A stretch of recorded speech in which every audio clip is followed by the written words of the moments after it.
Ang labintador na tulad nito ang nakadali sa bibig ng isang batang 7 taong gulang sa Lawag City. Ang 5-star, sinindihan niya, tsaka isinubo. Sinindihan niya. Tapos? Tapos, ginanon niya. Nagtamo ng malaking sugat sa bibig ang bata pero maayos na ang kanyang lagay. Sa Philippine Orthopedic Center, isang lalaki naman ang pinutulan ng 2 daliri matapos siyang masabugan ng small triangulo.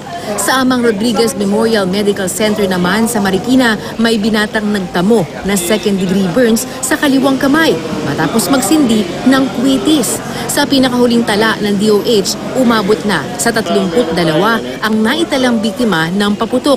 Ipinasilip ng Philippine Orthopedic Center ang mga inihandang gamit para sa mga pasyenteng naputukan.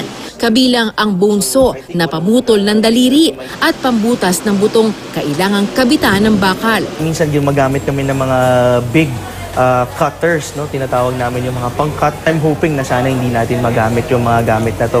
Nitong December 21 pa nakataas ang Code White sa lahat ng DOH hospitals at iba pang pagamutan sa buong bansa.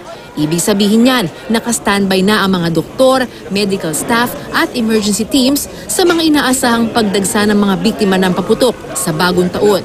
Kasabay nito, tuloy-tuloy ang kampanya ng DOH kontra paputok. We cannot actually guarantee kung yung fireworks ba is really safe or not. No? So generally speaking, it would be better kung iiwasan na lang din natin yung mga ganitong firecrackers to prevent injuries. Rida Reyes, GMA News.